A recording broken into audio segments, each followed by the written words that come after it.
നമസ്കാരം, welcome to sigma solution. മക്കളെ, നമ്മുടെ ക്രിസ്മസ് എക്സാം ആണ് അടുത്ത ദിവസങ്ങളിലായിട്ട് വരുന്നത്. അപ്പോൾ മാത്സിലെ ചെയ്യാനുള്ള, അതായത് വരയ്ക്കാനുള്ള കുറച്ച് ക്വസ്റ്റ്യൻസ്, അതിന്റെ വീഡിയോ നമ്മൾ ഇപ്പൊ ചെയ്യാൻ പോവാ. അപ്പൊ ഈ വീഡിയോ കൃത്യമായിട്ട് കണ്ടിട്ട് അതൊന്ന് ചെയ്തു പഠിക്കാം. എന്നാൽ നമുക്ക് ചോദ്യത്തിലോട്ട് പോയാലോ? Welcome to sigma solution. നമ്മളിന്ന് വർക്കൗട്ട് ചെയ്യാൻ പോകുന്നത് SSLC മോഡൽ ക്വസ്റ്റ്യൻ പേപ്പറിലെ വരയ്ക്കാനുള്ള ക്വസ്റ്റ്യൻസ് ആണ്.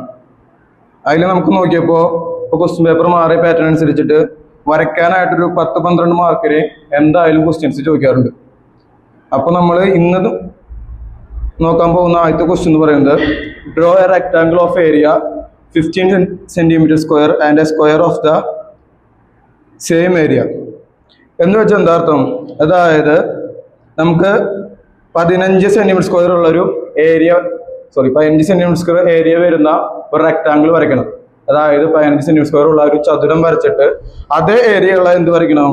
ഒരു സ്ക്വയർ അല്ലെങ്കിൽ സമചതുരം വരയ്ക്കണം. അപ്പോൾ 15 cm സ്ക്വയർ ഏരിയ എന്ന് പറയുമ്പോൾ നമുക്ക് ആലോചിക്കേണ്ടത് എന്താ? 15 cm സ്ക്വയർ ഏരിയ വരുന്ന അല്ലെങ്കിൽ ഒരു റെക്ടാങ്കിൾ വരയ്ക്കണം. റെക്ടാങ്കിൾ വരയ്ക്കണമെങ്കിൽ നമ്മളപ്പോൾ ആലോചിക്കുക എന്ത്? ഏതൊക്കെ നമ്പർ മൾട്ടിപ്ലൈ ചെയ്തതാണ് 15 വരിക? അപ്പൊ നമുക്ക് സ്വാഭാവികമായിട്ട് ആദ്യം വരുന്നത് എന്തായിരിക്കും? 5 × 3 എന്താണ്? 15 ആണ്. അല്ലെങ്കിൽ പിന്നെ എന്താ? 15 × 1 എന്താ? 15 ആണ്. അല്ലെങ്കിൽ 7.5 × 2 എന്താണ്? 15 ആണ്. ഇതിൽ നമുക്ക് കുറച്ചുകൂടി വരയ്ക്കാനായിട്ട് എളുപ്പമുള്ളത് ഏതാ? 5 × 3 15. അപ്പൊ നമ്മൾ വരയ്ക്കാൻ പോകുന്നത് വെച്ചാൽ 15 cm സ്ക്വയർ ആണ് ക്വസ്റ്റ്യനിൽ വന്നിട്ടുള്ളതെങ്കിൽ ആ റെക്ടാങ്കിളുള്ള ഏരിയ വരയ്ക്കണമെങ്കിൽ നമ്മൾ എന്ത് ചെയ്യും?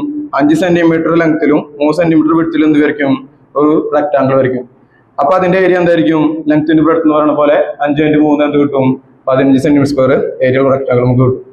എന്നിട്ട് നമ്മൾ എന്ത് ചെയ്യും? അതേ ഏരിയ ഉള്ള എന്ത് വരയ്ക്കും? ഒരു സ്ക്വയർ വരയ്ക്കും. അപ്പൊ നോക്കിക്കോട്ടെ എങ്ങനെ വരയ്ക്കാമെന്ന്.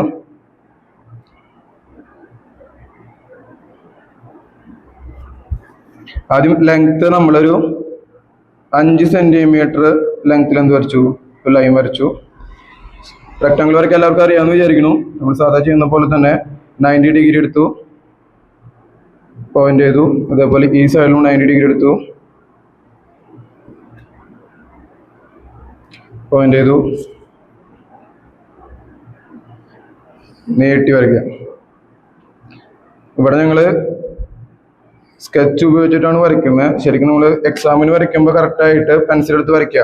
നമ്മളിവിടെ വിസിബിൾ ആവാൻ വേണ്ടിയിട്ടാണ് കുറച്ചുകൂടി സ്കെച്ചിന് വേണ്ടിയിട്ട് യൂസ് ചെയ്യുന്നത്.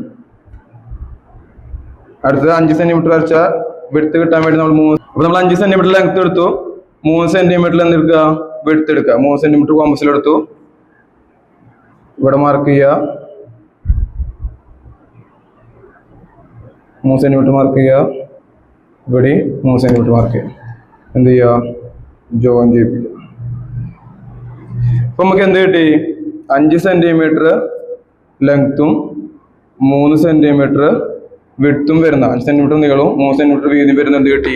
റെക്ടാങ്കിൾ കിട്ടി. അപ്പൊ സ്വാഭാവികമായിട്ടും ഈ റെക്ടാങ്കിളിന്റെ ഏരിയ എന്ന് പറയുന്നത് അല്ലെങ്കിൽ പരപ്പളവ് എന്ന് പറയുന്നതായിരിക്കും 5 × 3 15 cm സ്ക്വയർ ആയിരിക്കും. ഇനി നമുക്ക് എന്ത് ചെയ്താൽ മതി? ഈ റെക്ടാങ്കിൾ അല്ലെങ്കിൽ ഈ ചതുരത്തിന്റെ അതേ ഏരിയ വരുന്ന ഒരു സമചതുരം വരച്ചാൽ മതി. അപ്പൊ അതിനെന്താ ചെയ്യാൻ നോക്കിക്കോട്ടാ. നമ്മൾ ഈ 5 cm എന്ത് ചെയ്യുക? ആ ലൈൻ ഒന്ന് കുറച്ച് എക്സ്റ്റെൻഡ് ചെയ്യുക, കുറച്ച് നീട്ടി വരയ്ക്കുക. അതിനുശേഷം നമ്മുടെ വിഡ്ത്ത് എത്രയാ? 3 cm അല്ലേ? ആ 3 cm നമ്മൾ ഓൾറെഡി കോമേഴ്സിൽ എടുത്ത് വെച്ചിട്ടുണ്ട്. അതെന്ത് ചെയ്യുക? ഇവിടെ മാർക്ക് ചെയ്യുക. അപ്പൊ ഇവിടെ തൊട്ട് ഇവിടെ വരെയുള്ള അകലെ എത്രയായി? 8 cm ആയി. അതായത് നമ്മൾ ആദ്യം എടുത്ത് 5 cm ഈ 3 cm കൂടുമ്പോൾ മൊത്തം 8 cm ആയി. ഈ 8 cm ഡയാമീറ്റർ വ്യാസം വരുന്ന ഒരു അർദ്ധവൃത്തം അല്ലെങ്കിൽ സെമി സർക്കിൾ നമ്മൾ വരയ്ക്കണം. അങ്ങനെ ഒരു സെമി സർക്കിൾ നമ്മൾ വരയ്ക്കണമെങ്കിൽ നമുക്ക് ആദ്യം എന്തറിയണം? ഇതിന്റെ സെന്റർ അറിയണം. ഇത് സ്വാഭാവികമായിട്ടും എന്തായിരിക്കും? 5 × 3 ആണ് വരുന്നെങ്കിൽ 8 cm ആണെങ്കിൽ കറക്റ്റ് എവിടെ വരും? 4 cm കറക്റ്റ് പകുതി വരും. പക്ഷെ ചില സിറ്റുവേഷനിൽ നമുക്ക് കറക്റ്റ് ആയിട്ട് കിട്ടില്ല, 4 cm അറിയില്ല. അപ്പൊ നമ്മൾ എന്ത് ചെയ്യും? കറക്റ്റ് ഒരു ലൈനിന്റെ പകുതി കണ്ടുപിടിക്കാനായിട്ട് പെർപെൻഡിക്കുലർ ബൈസെക്ടർ അല്ലെങ്കിൽ ലംബ സമവാചി വരയ്ക്കേണ്ടി വരും. അതെങ്ങനെ ചെയ്യും? നമ്മൾ മോർ ദാൻ ഹാഫ് അല്ലെങ്കിൽ പകുതിയേക്കാൾ കൂടുതൽ അളവ് എടുത്തിട്ട് എന്ത് ചെയ്യുക? ഇവിടെ ആർക്ക് കട്ട് ചെയ്യുക. അതേപോലെ രണ്ട് സൈഡിൽ നിന്നും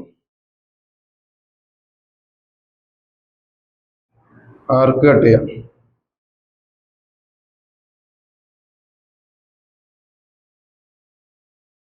എന്നിട്ട് ജോയിൻ ചെയ്യിപ്പിക്കുമ്പോൾ നമുക്ക് എന്ത് കിട്ടും? പെർപെൻഡിക്കുലർ ബൈസെക്ടർ വരയ്ക്കുമ്പോൾ കറക്റ്റ് നമ്മൾ ഉദ്ദേശിച്ച ലൈനിന്റെ കറക്റ്റ് പകുതി കിട്ടും. അതായത് 5 to 8 സെന്റിമീറ്ററിന്റെ കറക്റ്റ് പകുതി നമുക്ക് എന്ത് കിട്ടും? 4 സെന്റിമീറ്റർ കിട്ടും. ഇവിടെ നമുക്ക് ഓട്ടോമാറ്റിക്കലി അറിയാം, കാരണം 4 സെന്റിമീറ്റർ ആണ് പകുതി വരുന്ന അറിയാമെങ്കിലും നമുക്ക് ചില സിറ്റുവേഷനിൽ പോയിന്റ് വരുന്ന കണക്കിൽ നമുക്ക് കറക്റ്റ് പകുതി അറിയാൻ പറ്റില്ല. അതുകൊണ്ടാണ് എല്ലാ ക്വസ്റ്റ്യനിലും എന്ത് വരയ്ക്കുന്നത്? പെർപെൻഡിക്കുലർ ബൈസെക്ടർ എടുത്തിട്ട് അല്ലെങ്കിൽ ലംബ സമവാചി എടുത്തിട്ട് ഇതിന്റെ സെന്റർ കണ്ടുപിടിക്കുന്നത്. ഇപ്പൊ നമ്മൾ ഇത് എന്തിനാ വരച്ചത്? നമുക്ക് ഇതിന് സെന്റർ അറിയാൻ വേണ്ടി അല്ലേ? അപ്പൊ ഈ വരച്ച പോയിന്റിൽ എന്ത് ചെയ്യുക? കോമ്പസ് വെക്കാം. എന്നിട്ട് നമുക്ക് ഇവിടം വരെയുള്ള അളവ് എന്തായിട്ട് എടുക്കുക? റേഡിയസ് ആയിട്ട് എടുത്തിട്ട് ഒരു സെമി സർക്കിൾ വരയ്ക്കാം. ഇപ്പൊ നോക്കിയേ, കറക്റ്റ് നമ്മുടെ സെമി സർക്കിൾ നോക്കി, ഈ 8 സെന്റിമീറ്റർ ഡയാമീറ്റർ ആവുന്ന രീതിയിൽ അല്ലെങ്കിൽ 8 സെന്റിമീറ്റർ വ്യാസം ആവുന്ന രീതിയിൽ എന്ത് കിട്ടി? നമുക്കൊരു സെമി സർക്കിൾ കിട്ടും. ഇനിയാണ് നമ്മൾ സ്ക്വയർ വരയ്ക്കാൻ പോകുന്നത്. ശ്രദ്ധിച്ചോട്ടാ. എന്ത് ചെയ്യാം? നമ്മൾ ഈ റെക്ടാങ്കിളിന്റെ ഈ സൈഡ് കണ്ട നമ്മൾ 3 സെന്റിമീറ്റർ ആദ്യമായിട്ട് എടുത്തിട്ടുള്ള ആ 3 സെന്റിമീറ്റർ ലെങ്ത്, ആ ലെങ്ത് നമ്മൾ എക്സ്റ്റെൻഡ് ചെയ്തപ്പോ എവിടെ കൂട്ടിമുട്ടുന്നത്? സർക്കിളിന്റെ ഇവിടെയാണ് കൂട്ടിമുട്ടുന്നത്. നിങ്ങൾ ചിലപ്പോൾ 90 ഡിഗ്രി എടുക്കുമ്പോൾ ചിലപ്പോൾ ഇവിടം വരെ വരച്ചിട്ടുള്ളൂ എന്ന് വിചാരിക്കുക. അപ്പൊ നമ്മൾ എന്ത് ചെയ്യാം? ആ ലൈനൊന്ന് സർക്കിളും എവിടെയാണ് മുട്ടുന്നത് അവിടെ വരെ ഒന്ന് മുട്ടിക്കുക. ആ പോയിന്റിലേക്ക് എന്തെടുക്കുക? ഈ അളവ് ഒന്ന് സർക്കിളും എവിടെയാണോ മുട്ടുന്നത് ഇവിടെയാണ് കോമ്പസ് വെക്കേണ്ടത് കേട്ടോ. പലരും തെറ്റിയിട്ട് ഇവിടെയൊക്കെ കോമ്പസ് വെക്കാൻ നോക്കും. ഇവിടെ അല്ല കോമ്പസ് വെക്കേണ്ടത്. ഈ ലൈൻ നമ്മൾ വരച്ചത് വെറുതെ പെർപെൻഡിക്കുലർ ബൈസെക്ടർ വരയ്ക്കാൻ വേണ്ടി മാത്രമാണ് നമ്മൾ ഈ ലൈൻ വരച്ചത്. നമ്മൾ ഇനി വരയ്ക്കാൻ പോകുന്ന സ്ക്വയറിന്റെ അല്ലെങ്കിൽ സമചതുരത്തിന്റെ ഒരു സൈഡ് നമ്മൾ എടുക്കേണ്ടത് ഇവിടെയാണ് കോമ്പസ് വെക്കേണ്ടത്. നമ്മൾ ആദ്യം വരച്ച റെക്ടാങ്കിളുടെ ഈ മൂലയിൽ. എന്നിട്ട് എന്ത് ചെയ്യുക? നമ്മൾ സർക്കിളിൽ എവിടെയാണ് ഇത് ടച്ച് ചെയ്യുന്നത് ആ അളവ് വരെ കോമ്പസിൽ എടുക്കുക. ഇതാണ് ഈ അളവാണ് നമ്മൾ ഇനി വരയ്ക്കാൻ പോകുന്ന സ്ക്വയറിന്റെ ഒരു സൈഡ്. സ്ക്വയറിന്റെ പ്രത്യേകത എന്താ? എല്ലാ സൈഡും എന്തായിരിക്കും? ഈക്വൽ ആയിരിക്കും. അപ്പൊ ഈ അളവിൽ എന്ത് വരയ്ക്കണം? നമ്മൾ സ്ക്വയർ വരച്ചാൽ മതി. ഈ അളവ് ഇവിടെയും മാർക്ക് ചെയ്തു, ഇവിടെയും കോമ്പസ് വയ്ക്കാം. ഇവിടെ കോമ്പസ് വെച്ചിട്ട് ഇവിടെയും മാർക്ക് ചെയ്തു. അതേപോലെ തന്നെ ഇവിടെ കോമ്പസ് വെക്കുക, ഇങ്ങോട്ടും മാർക്ക് ചെയ്യുക. എന്നിട്ട് എന്ത് ചെയ്യാം? ജോയിൻ ചെയ്യിപ്പിക്കാം. ഇവിടുന്ന് ഇങ്ങോട്ടും ഇതേപോലെ സർക്കിളിന്റെ ഇവിടെയാണ് കേട്ടോ, ഇവിടെ നിന്നാണ് മാർക്ക് പോയിന്റ് ചെയ്യേണ്ടത്. ഇങ്ങോട്ടും ജോയിൻ ചെയ്യിപ്പിക്കും. അപ്പൊ നമുക്ക് നോക്കിയതേ സ്ക്വയർ ABCD എന്ന് പറയുന്ന ഒരു സ്ക്വയർ കിട്ടി. ഇതിന്റെ ഏരിയ എന്തായിരിക്കും? 15 സെന്റിമീറ്റർ സ്ക്വയർ ആയിരിക്കും. ഒന്നുകൂടി പറഞ്ഞു തരാം. അതായത് നമുക്ക് 15 സെന്റിമീറ്റർ സ്ക്വയർ ഉള്ള ഒരു റെക്ടാങ്കിൾ വരച്ചിട്ട്, അല്ലെങ്കിൽ 15 സെന്റിമീറ്റർ സ്ക്വയർ ഉള്ള ഒരു റെക്ടാങ്കിൾ വരച്ചിട്ട് അതിന്റെ അതേ ഏരിയ ഉള്ള എന്ത് വരയ്ക്കണം? ഒരു സ്ക്വയർ അല്ലെങ്കിൽ സമചതുരം വരയ്ക്കണം. അപ്പൊ 15 സെന്റിമീറ്റർ സ്ക്വയർ ഏരിയ വരുന്നത് നമ്മൾ അപ്പൊ ആലോചിക്കണം എന്ത്? 15 സെന്റിമീറ്റർ സ്ക്വയർ ഏരിയ വരണമെങ്കിൽ ലെങ്ത്തും ബ്രെഡ്ത്തും കൂടി മുടിക്കുമ്പോഴാണല്ലോ ഏരിയ കിട്ടുന്നത്. അപ്പൊ ലെങ്ത്തും ബ്രെഡ്ത്തും എത്രയാവണം? 5x3 അല്ലെങ്കിൽ 15x1 അല്ലെങ്കിൽ 7x2 അങ്ങനെ ഏതെങ്കിലും ഒരു കോമ്പിനേഷൻ ആയാലാണ് നമുക്ക് എന്ത് കിട്ടുക? ഏരിയ 15 സെന്റിമീറ്റർ സ്ക്വയർ കിട്ടുക. അപ്പൊ നമുക്ക് ഏറ്റവും എളുപ്പത്തിൽ വരയ്ക്കാൻ, അല്ലെങ്കിൽ 1 സെന്റിമീറ്റർ 2 സെന്റിമീറ്റർ കുറച്ച് ബുദ്ധിമുട്ടായതുകൊണ്ട് നമ്മൾ എന്തെടുത്തു? 5x3 പറയുന്നത് ഒരു നല്ല കോമ്പിനേഷൻ ആയതുകൊണ്ട് 5x3 എടുത്തിട്ടാണ് വരയ്ക്കുന്നത്. അപ്പൊ നമ്മൾ റെക്ടാങ്കിൾ വരയ്ക്കാൻ എല്ലാവർക്കും അറിയാം. ആദ്യം 5 സെന്റിമീറ്റർ ലൈൻ വരച്ചു, 90 ഡിഗ്രി പൊട്ടായിട്ട് നീട്ടി വരച്ചു. ഇവിടുന്ന് 90 ഡിഗ്രി നീട്ടി വരച്ചിട്ട് എന്ത് ചെയ്തു? 3 സെന്റിമീറ്റർ മാർക്ക് ചെയ്ത് ജോയിൻ ചെയ്യിപ്പിച്ചു. അപ്പൊ നമുക്ക് എന്ത് കിട്ടി? 5 സെന്റിമീറ്റർ 3 സെന്റിമീറ്റർ ഉള്ള ഒരു റെക്ടാങ്കിൾ അല്ലെങ്കിൽ ചതുരം കിട്ടി. അപ്പൊ അതിന്റെ ഏരിയ എന്ത് കിട്ടി? നമുക്ക് 15 സെന്റിമീറ്റർ സ്ക്വയർ വരുന്ന ഏരിയ കിട്ടി. ഇനി അതിന്റെ അതേ ഏരിയയുള്ള അതേ പരപ്പളവുള്ള സ്ക്വയർ വരയ്ക്കാനായിട്ട് നമ്മൾ എന്ത് ചെയ്തു? ഈ 3 സെന്റിമീറ്റർ ഇട്ട് എന്ത് ചെയ്തു? ഒന്ന് എക്സ്റ്റെൻഡ് ചെയ്തു. അപ്പൊ നമുക്ക് 8 സെന്റിമീറ്റർ ലൈൻ കിട്ടി. അതിന്റെ പെർപെൻഡിക്കുലർ ബൈസെക്ടർ വരച്ചു. പെർപെൻഡിക്കുലർ ബൈസെക്ടർ വരയ്ക്കുന്നത് എന്തിനു വേണ്ടിയിട്ടാ? ഒരു സെമി സർക്കിൾ കിട്ടാൻ വേണ്ടിയിട്ട്. ആ പെർപെൻഡിക്കുലർ ബൈസെക്ടർ വരച്ച് അത് സെന്റർ ആക്കിയിട്ട് എന്ത് വരച്ചു? സെമി സർക്കിൾ വരച്ചു. എന്നിട്ട് നമ്മുടെ ഈ റെക്ടാങ്കിളിന്റെ ഈ ഭാഗം സെമി സർക്കിളിൽ എവിടെയാണോ ടച്ച് ചെയ്യുന്നത് അത് നമ്മൾ കോമ്പസിലെടുത്ത് എന്ത് ചെയ്യുക? സ്ക്വയർ വരയ്ക്കുക. ആ ഭാഗം നമ്മൾ എന്ത് ചെയ്തു? ഇങ്ങോട്ടും ആർക്ക് ചെയ്തു, അവിടുന്ന് ഇങ്ങോട്ടും ആർക്ക് ചെയ്തു, ഇവിടുന്ന് ഇങ്ങോട്ടും ആർക്ക് ചെയ്തു. ജോയിൻ ചെയ്യിപ്പിച്ചത് ABCD എന്ന് പറയുന്ന സമചതുരത്തിന്റെ ഏരിയ എന്തായിരിക്കും? 15 സെന്റിമീറ്റർ സ്ക്വയർ ആയിരിക്കും. ഓക്കെ, നമ്മൾ അടുത്ത ക്വസ്റ്റ്യൻ എന്ന് പറയുന്നത് ടാൻജന്റ് വരയ്ക്കാനാണ്.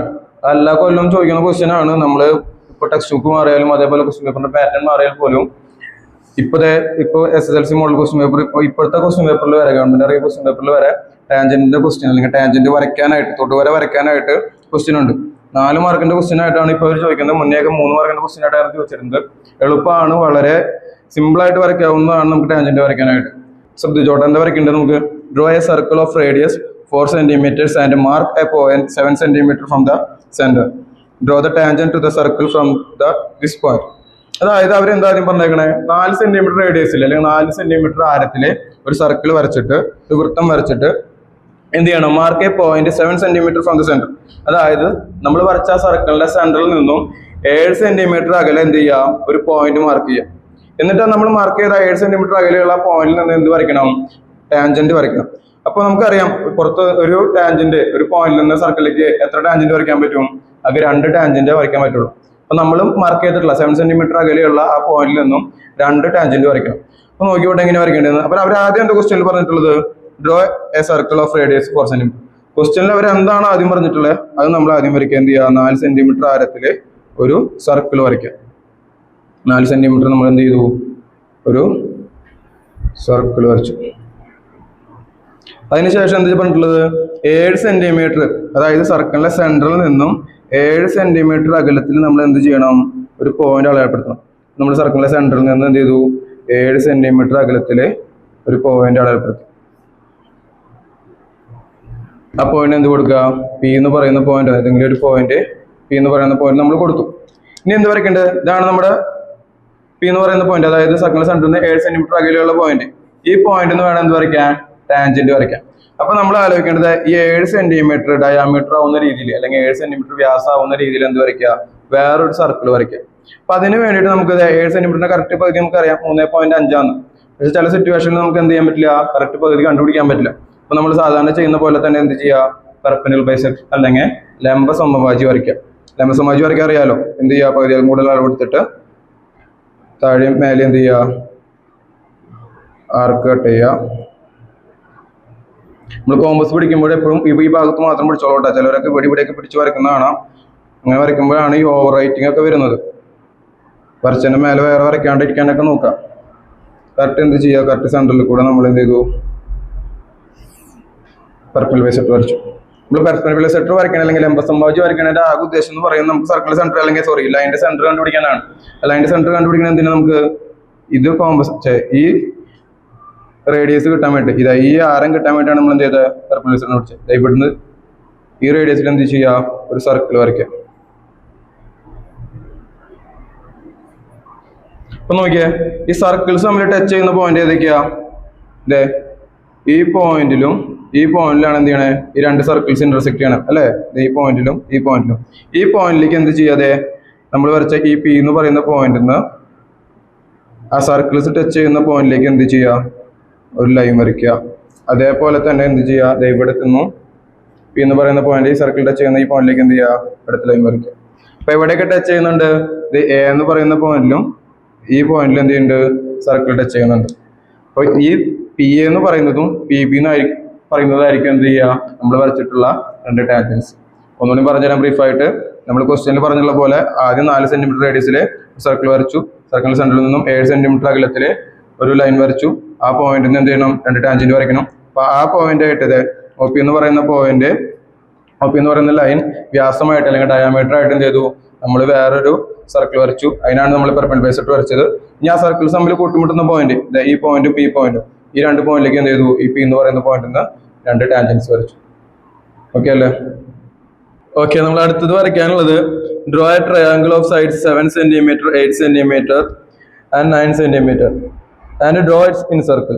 അതായത് 7 സെന്റിമീറ്റർ 8 സെന്റിമീറ്റർ 9 സെന്റിമീറ്റർ വശങ്ങൾ വരുന്നൊരു ത്രികോണം വരച്ച് അതിന്റെ അന്തർവൃത്തം വരയ്ക്കണം. അപ്പൊ നമുക്ക് ക്വസ്റ്റ്യനിൽ പറഞ്ഞിട്ടുള്ള പോലെ തന്നെ ആദ്യം ക്വസ്റ്റ്യനിൽ എന്താണ് പറഞ്ഞിട്ടുള്ളത്, 7 സെന്റിമീറ്റർ 8 സെന്റിമീറ്റർ 9 സെന്റിമീറ്റർ വരുന്ന ട്രയാങ്കിൾ അല്ലെങ്കിൽ ത്രികോണം വരയ്ക്കാം.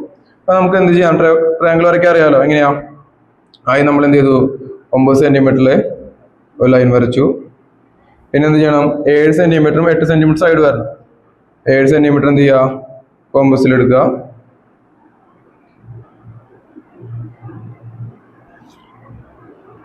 7 സെന്റിമീറ്റർ കോമ്പസിൽ എടുത്തിട്ട് ആർക്ക് കട്ട് ചെയ്യുക. അതേപോലെ തന്നെ 8 സെന്റിമീറ്റർ കോമ്പസിൽ എടുത്തിട്ട് ആർക്ക് കട്ട് ചെയ്യുക. അത് തമ്മിൽ എന്ത് ചെയ്യുക, ജോയിൻ ചെയ്യിപ്പിക്കുക.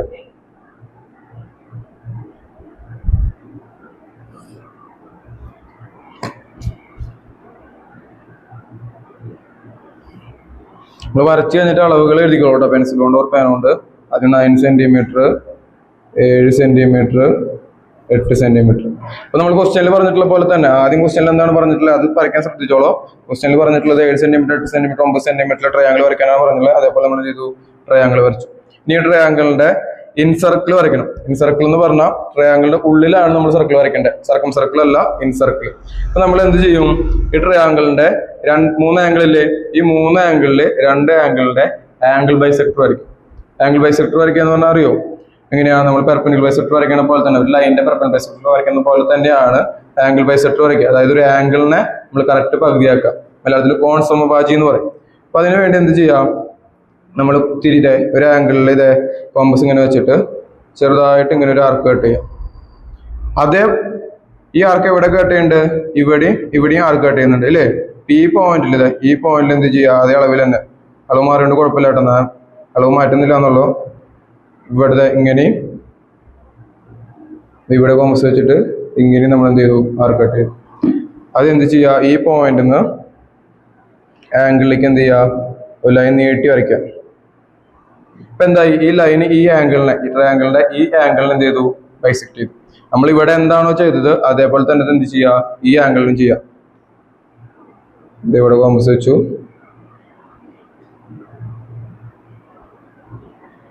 ജസ്റ്റ് ആർക്ക് കട്ട് ചെയ്തു, ഇവിടെ കോമ്പസ് വെച്ചു. ഈ രണ്ട് പോയിന്റ് എന്നിട്ട് ഈ പോയിന്റിലും കോമ്പസ് വെച്ചിട്ട് എന്ത് ചെയ്യുക, ഒന്നും കൂടി ആർക്ക് കട്ട് ചെയ്യും. നേരത്തെ ചെയ്ത പോലെ തന്നെ ഈ പോയിന്റിൽ നിന്ന് കോർണറിലേക്ക് എന്ത് ചെയ്യുക, നീട്ടി വരയ്ക്കുക. ഓക്കെ, നമ്മളിപ്പോ 9 സെന്റിമീറ്റർ 7 സെന്റിമീറ്റർ 8 സെന്റിമീറ്റർ ട്രയാംഗിൾ വരച്ചു, ആംഗിൾ ബൈസെക്ടർ വരച്ചു. ഈ ആംഗിൾ ബൈസെക്ടർ കൂട്ടുമുട്ടുന്ന പോയിന്റ് ഇത് ഈ പോയിന്റ്. അപ്പൊ നമ്മൾ വരയ്ക്കാനൊക്കെ മുന്നേ ഇൻ സർക്കിൾ വരയ്ക്കേണ്ടത് അല്ലെങ്കിൽ അന്തർവൃത്തം വരയ്ക്കുന്നത് ഇവിടെ കോമ്പസ് വെച്ചിട്ടാണ് വരയ്ക്കുന്നത്. അപ്പൊ നമ്മൾ എന്ത് ചെയ്യുക, വരയ്ക്കണേക്കാളും മുന്നേ ജസ്റ്റ് നോക്കുക, എല്ലാ സൈഡിലേക്കും ട്രയാംഗിളിന്റെ എല്ലാ സൈഡിലേക്കും കറക്റ്റ് ആയിട്ട് ഇങ്ങനെ എത്തുന്നുണ്ടോന്നും നോക്കുക. അത് നോക്കിയതിന് ശേഷം നമുക്ക് എന്താ അഡ്ജസ്റ്റ് ചെയ്യാം. ഇവിടെ ഇല്ലെങ്കിൽ അഡ്ജസ്റ്റ് ചെയ്തിട്ട് നമ്മൾ എന്ത് ചെയ്യാം, വരയ്ക്കാൻ തുടങ്ങും. അപ്പൊ ഞാൻ നോക്കിയത് ഇങ്ങനെ വെച്ച് നോക്കിയപ്പോ എല്ലാ സൈഡിലേക്കും കറക്റ്റ് ആയിട്ട് മുട്ടുന്നുണ്ട് അല്ലേ, ഏകദേശം കറക്റ്റ് ആണ്. അപ്പൊ നമുക്ക് വരച്ച് നോക്കാം. കറക്റ്റ് സർക്കിൾ നമ്മൾ വരച്ചപ്പോ നോക്കിയേ, ട്രയാംഗിളിന്റെ 3 സൈഡിൽ എന്ത് ചെയ്ത് കറക്റ്റ് ആയിട്ട് ടച്ച് ചെയ്ത് പോയിട്ടുണ്ട്. ഇതാണ് നമ്മുടെ ഈ ട്രയാംഗിളിന്റെ ഇൻ സർക്കിൾ എന്ന് പറയുന്നത്, അല്ലെങ്കിൽ അന്തർവൃത്തം എന്ന് പറയുന്നത്. ഒന്നുകൂടി ബ്രീഫായിട്ട് പറഞ്ഞുതരാം. 9 സെന്റിമീറ്റർ വരച്ചു, 7 സെന്റിമീറ്റർ കോമ്പസ് എടുത്ത് ആർക്ക് കട്ട് ചെയ്തു, 8 സെന്റിമീറ്റർ കോമ്പസ് എടുത്ത് ആർക്ക് കട്ട് ചെയ്തു, ജോയിൻ ചെയ്യിപ്പിച്ചു, ട്രയാംഗിൾ വരച്ചു. അതിനുശേഷം നമ്മൾ എന്ത് ചെയ്തു, ഇവിടെ കോമ്പസ് വെച്ച് ഇങ്ങനെ ഒരു ആർക്ക് കട്ട് ചെയ്തു, ഇവിടെയും കോമ്പസ് വെച്ചിട്ട് ആർക്ക് കട്ട് ചെയ്തു, ആംഗിൾ ബൈസെക്ടർ വരച്ചു. ആ പ്രൊസീജിയർ തന്നെ സെയിം കാര്യം എന്ത് ചെയ്തു, ഈ ആംഗിളും ചെയ്തു. ഇവിടെ കോമ്പസ് വെച്ചു, എന്നിട്ട് ആർക്ക് കട്ട് ചെയ്തു, ഇവിടെയും കോമ്പസ് വെച്ചിട്ട് എന്ത് ചെയ്തു, ആർക്ക് കട്ട് ചെയ്തു, ജോയിൻ ചെയ്യിപ്പിച്ചു. ഈ രണ്ട് ആംഗിൾ ബൈസെക്ടറും കൂട്ടിമുട്ടുന്ന ഈ പോയിന്റിൽ നമ്മൾ എന്ത് ചെയ്തു, കോമ്പസ് വെച്ചിട്ട് സർക്കിൾ വരച്ചു. നമ്മൾ ശ്രദ്ധിക്കേണ്ട ഒരു കാര്യം എന്ന് പറയുന്നത്, സർക്കിൾ വരയ്ക്കുമ്പോൾ അല്ലെങ്കിൽ ഈ ആംഗിൾ ബൈസെക്ടർ വരയ്ക്കുമ്പോൾ കറക്റ്റായിട്ട് ഷാർപ്പായിട്ട് തന്നെ വരയ്ക്കണം. അല്ലെങ്കിൽ നമുക്ക് എന്ത് കിട്ടില്ല, ഇങ്ങനെ കറക്റ്റ് ഈ 3 പോയിന്റിൽ കൊണ്ട് ടച്ച് ചെയ്യുന്ന സർക്കിൾ കിട്ടില്ല. ചിലപ്പോൾ അങ്ങോട്ട് തരി ഇങ്ങോട്ടൊക്കെ മാറുകൊണ്ട് കുഴപ്പമില്ല. പക്ഷെ നമ്മൾ വരയ്ക്കുമ്പോൾ ശ്രദ്ധിക്കേണ്ട കാര്യം, ഷാർപ്പായിട്ടുള്ള പെൻസിൽ ഉപയോഗിക്കുക, ഷാർപ്പായിട്ട് വരയ്ക്കാൻ നോക്കുക. അല്ലെങ്കിൽ വരച്ചതിന്റെ മേലെ ഓവറായിട്ട് വരയ്ക്കാണ്ട് നോക്കുക. അങ്ങനെയൊക്കെ ചെയ്താലാണ് നമുക്ക് എന്തിട്ടുള്ള കറക്റ്റ് ആയിട്ടുള്ള അന്തർവൃത്തം അല്ലെങ്കിൽ കറക്റ്റ് ആയിട്ടുള്ള ഇൻ സർക്കിൾ കിട്ടുള്ളൂ. മനസ്സിലായെന്ന് വിചാരിക്കുന്നു. ഓക്കെ അല്ലേ? അപ്പോ ഈ പറഞ്ഞ ക്വസ്റ്റ്യൻസ് എന്തായാലും കൃത്യമായിട്ട് ചെയ്ത് തന്നെ പഠിക്കാം. എല്ലാ ചോദ്യങ്ങളും കൃത്യമായിട്ട് ചെയ്ത് പഠിക്കാടാ മക്കളെ. അപ്പോൾ നിങ്ങൾക്ക് എക്സാമിന് എല്ലാവിധ ആശംസകളും.